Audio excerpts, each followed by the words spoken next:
Brianna's Bananas Cooking Show. Here we go! Hello everybody, it's Brianna. Today I'm taking another cultural dive. This time into the Swedish world. I found this Ikea cookbook at my favorite thrift store. So, of course, we're going to try out the meatballs. Talking about Swedish cooking, we're talking about Ikea.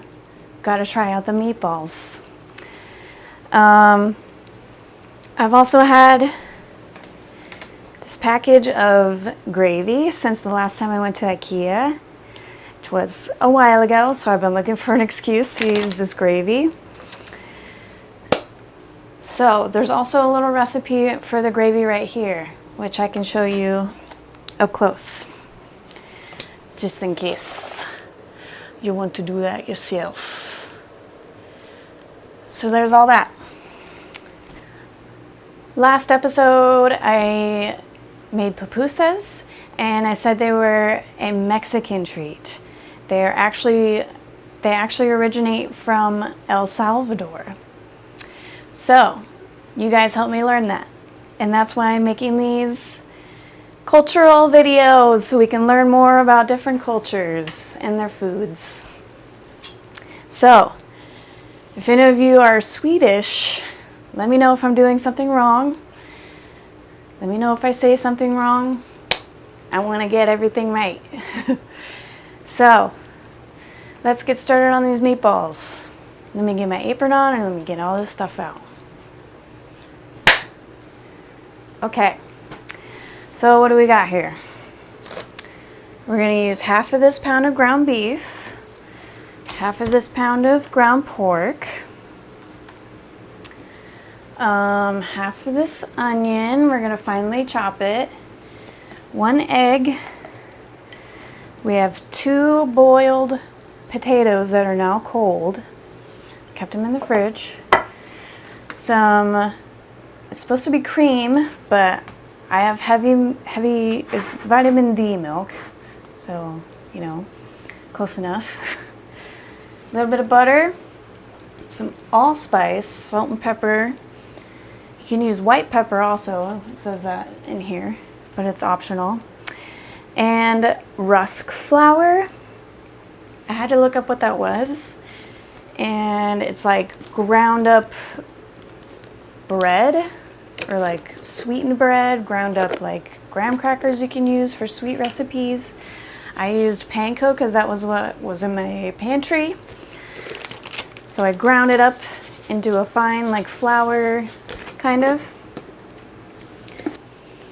All these measurements also are in like grams, deciliters, stuff like that. So I had to look up what that was in American language. So that was about a 250 grams is about a half pound each of the meats.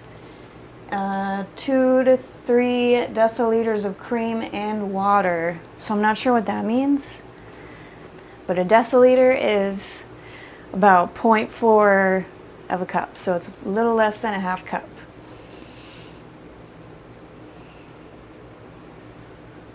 And then a half a deciliter of rusk flour, which is about a 1/4 cup. Okay? So we got our measurements down. Put these potatoes in my bowl. So I should actually chop up this onion before I do anything.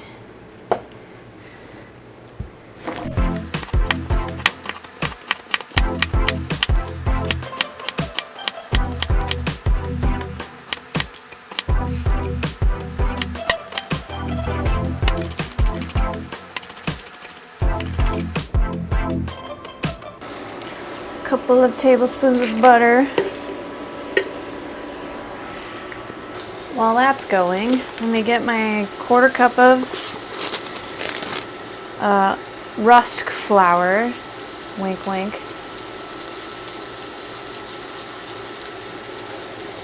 Okay. put it to one side because I'm supposed to moisten it with that 2 to 3 deciliters of cream and water, which is what, 0.8 to 1 1/4 cups.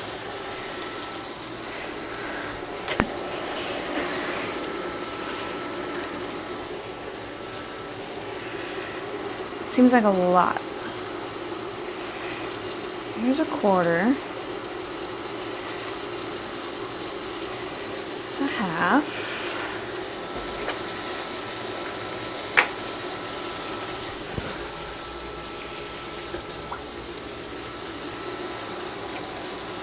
And do another half.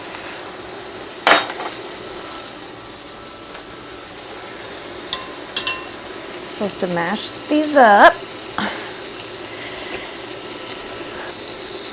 Seems like a lot of water, Brianna. It sure does, Brianna. Maybe it won't look so bad when we put everything else in it.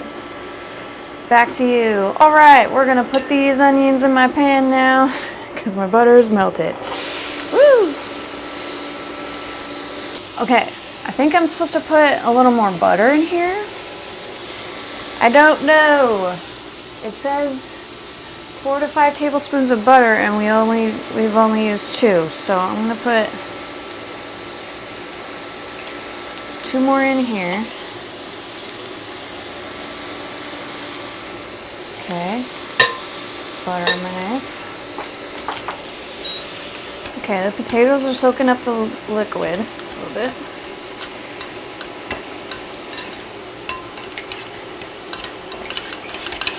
So we essentially have very liquidy mashed potatoes right now. Move on to this beef.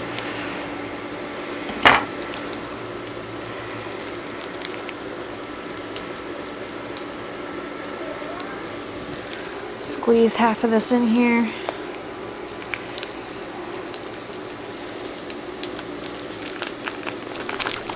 Pork. Satisfying pop. Let's get half of this.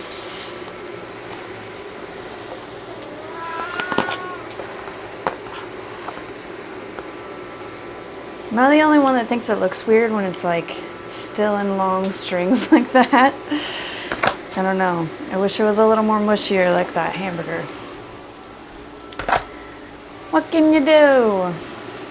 I'll turn this off now. These are lightly browned. Salt and our allspice.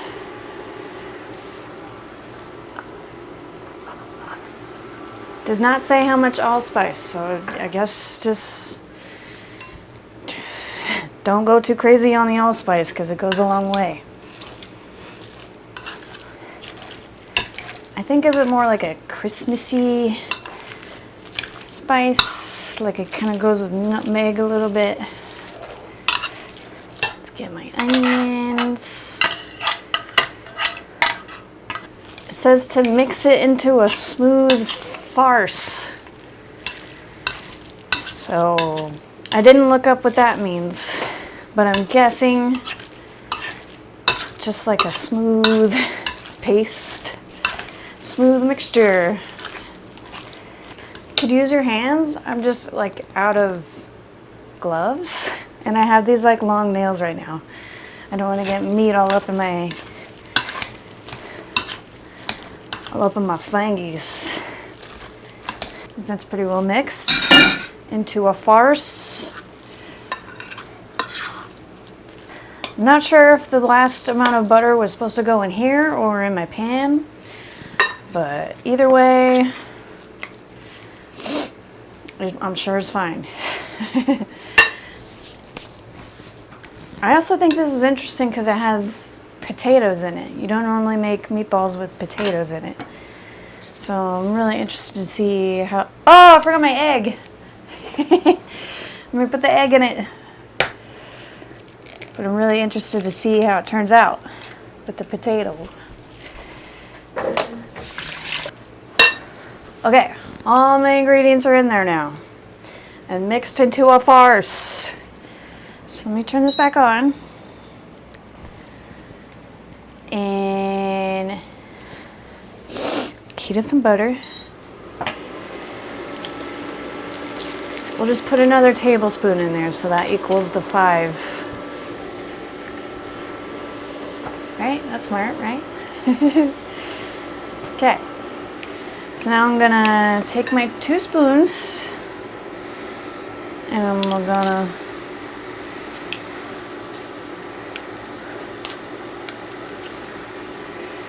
meatball them up. It says relatively large, but however large you want your balls is how large you make them, okay? You don't let anybody dictate how large your balls are. So let me get these balling and going in my pan.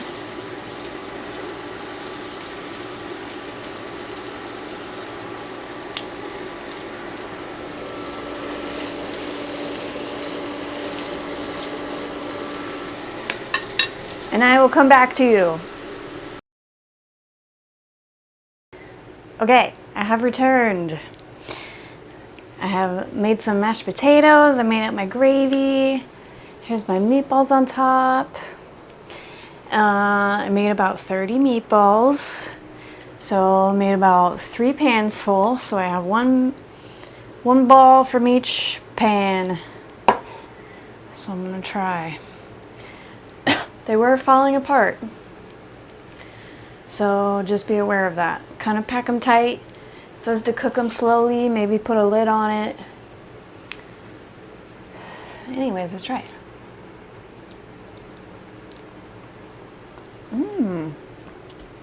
Ooh. It's like super tender.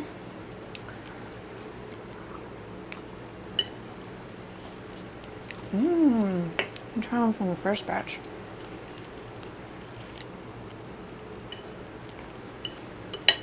Oh my god. Okay. These are some of the most tender meatballs I've ever had. They're super moist, tender. I didn't overcook them, which I thought I did, so that's good. Lightning thinks they're good. Just kidding, he didn't try any. But I have bought the frozen meatballs from Ikea. Those are pretty good too, but they are firmer. These are a little just like more rustic, I'd say. Rustic is a good word. Super good. The gravy is good. I'd say it's just like a normal beef gravy, and then you add a little bit of cream or heavy milk to it. Creamy beef gravy. Super filling, satisfying, delicious, potato-y. Yeah. So I'm glad I tried this. Thanks for coming on my cultural adventure with me. Who knows what we'll try next time? Give me some ideas if you have any. Remember to like and subscribe if you liked my video and all that stuff. Share it with your friends. Give me comments, and I'll see you next time with another video. Also, it's been forever that I've been in the 90s of people who are subscribed. I'm at 99 right now, so who's gonna be my 100 subscriber? This picture's been waiting for you, my 100 subscriber. Get subscribing. Okay, bye.